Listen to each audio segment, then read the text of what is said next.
Kita ketahui bahwa pada tanggal 31 Agustus 2001 telah ditandatangani Peraturan Nomor 30 Tahun 2001 tentang pencegahan dan penanganan kekerasan seksual di lingkungan perguruan tinggi.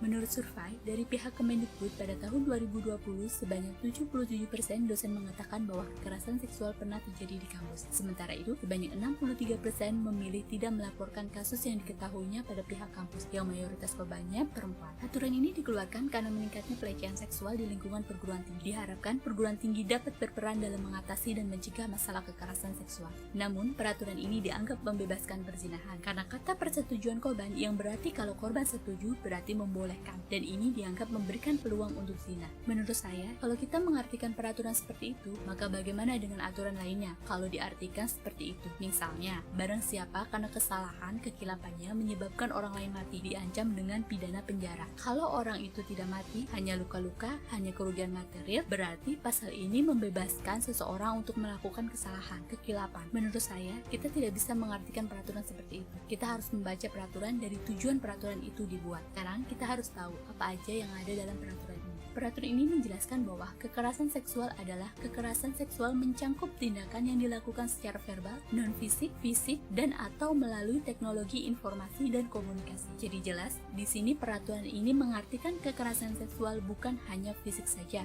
tapi non-fisik. Hingga teknologi yang membuat kita merasa tidak nyaman, bernuansa seksual, itu sudah termasuk kekerasan seksual. Kita juga harus tahu jenis-jenis kekerasan seksual yang ada dalam peraturan ini. Di antaranya, menyampaikan ujaran yang mendiskriminasikan atau melecehkan tampilan fisik, kondisi tubuh, dan atau identitas gender korban, memperlihatkan alat kelaminnya dengan sengaja tanpa persetujuan korban, menyampaikan ucapan yang bermuat rayuan, lelucon, dan atau siulan yang bernuansa seksual pada korban, menatap korban dengan nuansa seksual dan atau tidak nyaman, mengirim pesan, lelucon, gambar, foto, audio, dan atau video bernuansa seksual kepada korban meskipun sudah dilarang korban, mengambil, merekam, dan atau mengedarkan foto dan atau rekaman audio dan atau visual korban yang bernuansa seksual tanpa persetujuan korban, dan seterusnya ada dalam pasal 5 ayat 2. Di peraturan ini juga menjelaskan pencegahan yang harus dilakukan oleh perguruan tinggi, pendidik, dan tenaga kependidikan serta mahasiswa untuk mencegah terjadinya kekerasan seksual.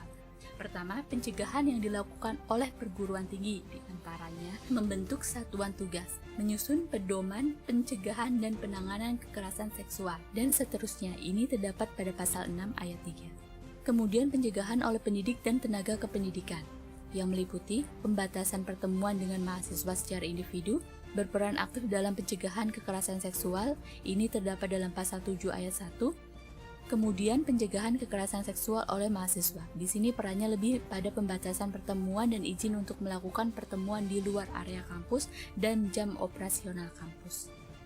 Di aturan ini juga menjelaskan penanganannya. Hal ini terdapat dalam bab 3 penanganan. Di pasal 10 menjelaskan perguruan tinggi wajib melakukan penanganan kekerasan seksual meliputi pendampingan, perlindungan, pengenaan sanksi administratif. Di sini ada 3, ringan, sedang, dan berat. Pemulihan korban yang terdapat di pasal 20. Perlu diketahui juga untuk sanksi di peraturan ini, kalau memang terbukti ada kekerasan seksual yang mengarah ke pidana, maka akan dikenakan sanksi pidana. Jadi, sanksi administratif tidak berarti menyampingkan sanksi pidana kalau memang kekerasan seksualnya mengarah ke pidana, dan akan dikenakan juga sanksi administratif lainnya. Untuk ketentuan ini ada di pasal 18. Kemudian satuan tugas penanganan dan pencegahan kekerasan seksual. Di sini, keanggotaan satuan tugas berasal dari perguruan tinggi yang bersangkutan, terdiri atas pendidik, tenaga kependidikan, dan mahasiswa. Di peraturan ini pun dijelaskan syarat keanggotaan, tugas mereka, serta berakhirnya keanggotaan. Kemudian selanjutnya tentang mekanisme penanganan kekerasan seksual oleh satuan tugas.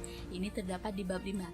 Di sini dijelaskan dalam pasal 38, satuan tugas menangani laporan kekerasan seksual melalui mekanisme penerimaan laporan, pemeriksaan, penyusunan kesimpulan dan rekomendasi, pemulihan, dan tindak pencegahan keberulangan. Kemudian tentang pemeriksaan ulang. Pemeriksaan ulang di sini, jika korban merasa tidak puas atau tidak adil dengan hasil pemeriksaan, maka korban punya hak untuk meminta ulang. Hal ini terdapat pada pasal 51 dan 52. Selanjutnya, hak korban dan saksi.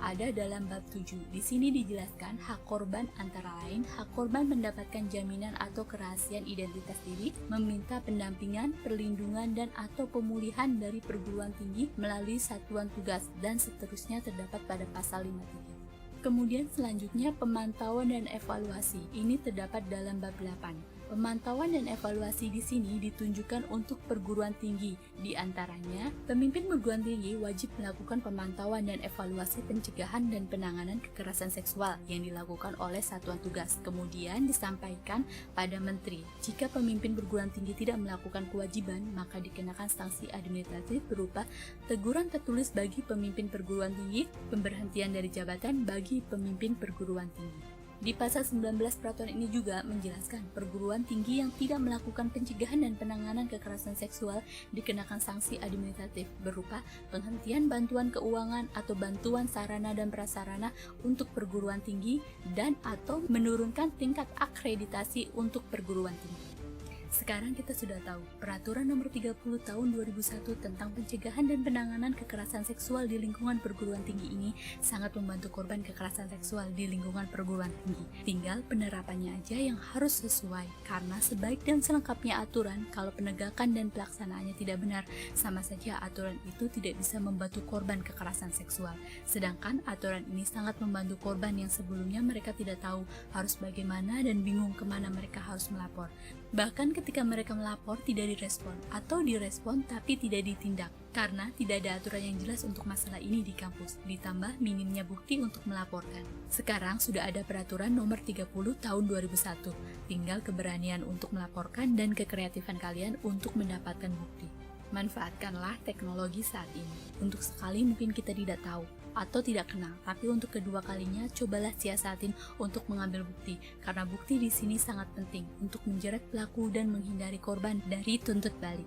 Kita sangat berharap sekali orang-orang yang menjadi Satgas benar-benar orang yang terpilih dan tepat untuk menangani kekerasan seksual. Saya juga berharap untuk terus memperketat peraturan ini. Semoga kita terus bersama-sama menerapkan aturan ini untuk bisa mencegah kekerasan seksual di lingkungan perguruan tinggi. Kita harus berani melapor, bertindak, dan pintar-pintarlah mencari bukti supaya tidak dituntut balik.